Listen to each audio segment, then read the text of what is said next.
Assalamualaikum warahmatullahi wabarakatuh.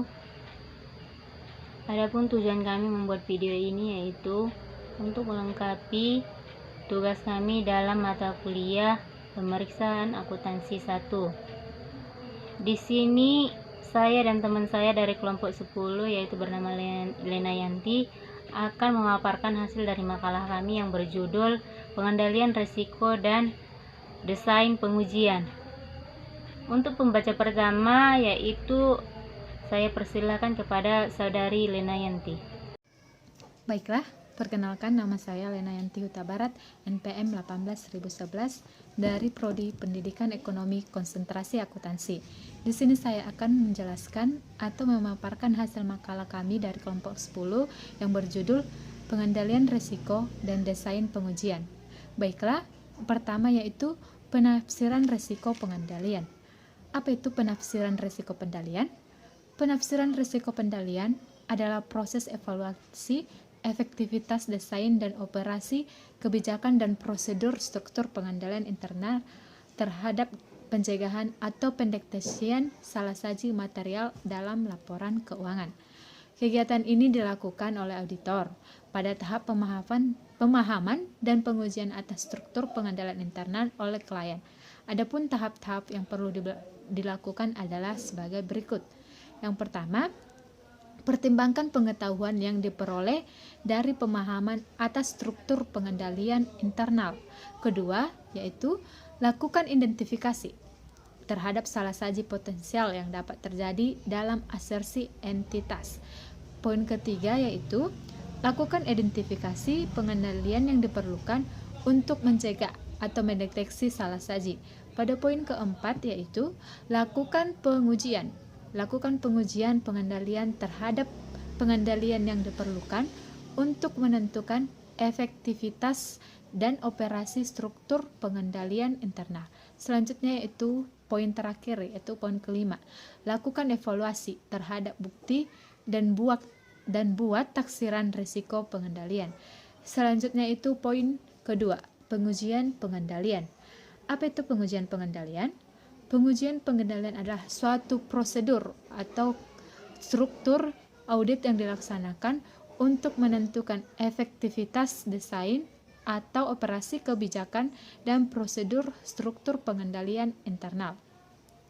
Pengujian pengendalian diterapkan oleh auditor selama perencanaan audit dalam pekerjaan intern. Selain itu, pengujian pengendalian juga dapat diterapkan dalam kedua strategi audit, yakni pendekatan substantif dan pendekatan risiko pengendalian rendah. Baiklah, sini kita akan membahas yang pertama yaitu pengujian pengendalian bersamaan atau current test of control. Pengujian ini dilakukan oleh auditor bersamaan waktunya dengan usaha pemerolehan pemahaman atas struktur pengendalian internal. Adapun bukti yang diperoleh dari pengujian ini pada umumnya hanya menghasilkan taksiran tingkat risiko pengendalian sedikit di bawah maksimum sampai ke tingkat yang paling tinggi. Hal ini disebabkan pengujian pengendalian ini dilaksanakan oleh auditor pada tahap perencanaan auditnya, sehingga auditor tidak dapat menguji konsistensi penerapan kebijakan dan prosedur pengendalian dalam keseluruhan tahun yang diaudit. Kedua yaitu pengujian pengendalian tambahan. Pengujian yang dilaksanakan oleh auditor jika berdasarkan hasil pengujian pengendalian bersamaan yang memperlihatkan pengendalian internal yang efektif, auditor kemudian mengubah strateginya dari pendekatan terutama substantif ke pendekatan risiko pengendalian rendah. Ketiga yaitu pengujian dengan tujuan ganda. Pengujian dengan tujuan ganda ini merupakan pengujian yang didesain sedemikian rupa oleh auditor sehingga mengumpulkan bukti tentang efektivitas struktur pengendalian internal sekaligus dapat mengumpulkan bukti tentang kekeliruan monitor dalam akun. Baiklah, selanjutnya itu kerjasama dengan auditor intern dalam pengujian pengendalian. Bila mana auditor independen melakukan audit atas laporan keuangan entitas yang memiliki fungsi audit internal, audit ini dapat melakukan pertama, koordinasi audit dengan auditor internal. auditor dapat melakukan koordinasi pekerjaan dengan auditor internal dan mengurangi jumlah lokasi ataupun divisi perusahaan yang akan diterapi pengujian pengendalian. Auditor independen harus menguji pekerjaan auditor internal dan menentukan apakah lingkup pekerjaan auditor internal memadai untuk memenuhi tujuan pekerjaannya. Kedua, apakah program audit memadai untuk mencapai tujuan auditnya. Ketiga, kertas kerja yang dibuat memadai untuk mendokumentasikan pekerjaan yang telah dilaksanakan, termasuk mencerminkan adanya supervisi dan review atas pekerjaan yang telah dilaksanakan. Selanjutnya, apakah kesimpulan dibuat memadai sesuai dengan keadaan? Selanjutnya itu poin terakhir, apakah laporan sesuai dengan pekerjaan yang telah dibuat selama yang dilaksanakan. Terima kasih kepada Lena Yanti yang telah membacakan makalah kami. Kemudian pembaca kedua yaitu saya sendiri. 2. Auditor intern menyediakan bantuan langsung dalam audit. Auditor independen dapat meminta auditor intern untuk memberikan langsung yang berkaitan dengan kerjasama atau pekerja yang cara spesifik diminta oleh auditor independen dari auditor untuk diselesaikan beberapa aspek pekerjaan auditor independen. Dan apabila bantuan langsung disediakan, maka auditor harus yang pertama yaitu meminta independen dan objektivitas auditor intern. Yang kedua yaitu memberikan auditor intern mengenai tanggung jawab auditor intern tersebut, tujuan prosedur yang dilaksanakan auditor intern. Kemudian yang ketiga yaitu memberitahukan auditor bahwa seluruh masalah akuntansi dan auditing yang bersignifikan ditemukan selama audit unsur diberitahukan kepada auditor independen. Yang kedua yaitu penentuan risiko deteksi. Dalam tahap-tahap audit atas laporan keuangan, penentuan risiko deteksi terletak pada tahap auditor. Mendesain pengujian sentatif. Risiko dapat dihitung dengan rumus yaitu R sama dengan RA, RD sama dengan RA. Kemudian RB dikali RP, di mana keterangannya itu RD sama dengan resiko deteksi, kemudian RP sama dengan resiko pengendalian, kemudian RA sama dengan resiko audit, dan yang terakhir RB artinya atau sama dengan resiko bawaan. 3. Resiko penguji substantif.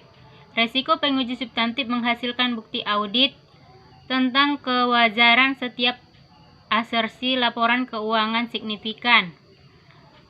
Desain pengujian substantif mencakup yang pertama yaitu sifat pengujian substantif, yang kedua yaitu lingkup pengujian, yang ketiga yaitu saat pengujian.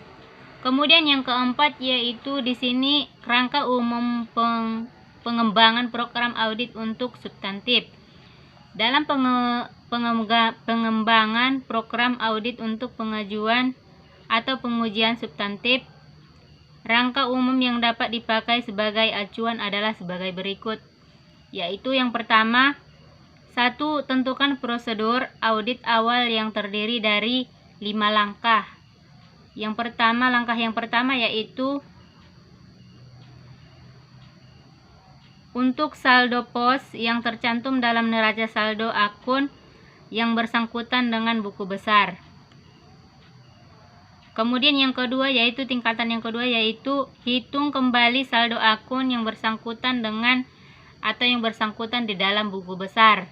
Kemudian yang ketiga yaitu tingkatan ketiga yaitu lakukan review terhadap mutasi luar biasa dalam jumlah sumber postingan akun yang bersangkutan. Kemudian tingkatan yang keempat yaitu untuk saldo awal akun yang bersangkutan kertas kerja tahun lalu. Kemudian yang terakhir yaitu tingkat 5-nya lakukan rekonsiliasi bank atau rekonsiliasi akun kontrol tersebut dalam buku besar ke buku besar pembantu. Yang kedua yaitu tentukan prosedur analistik yang perlu dilaksanakan. Kemudian yang ketiga yaitu bersangkutan pengujian terhadap transaksi secara rinci. Yang keempat yaitu tentukan pengujian terhadap akun secara rinci pada bagian kejadian, kelengkapan, hak dan kewajiban, kemudian penilaian, kemudian yaitu pengujian dan pengungkapan akun tertentu. Cukup sampai di sini yang bisa saya sampaikan dalam makalah kami. Kami dari kelompok 9 meminta maaf jika ada kata-kata kami yang salah. Cukup sampai di sini. Assalamualaikum warahmatullahi wabarakatuh.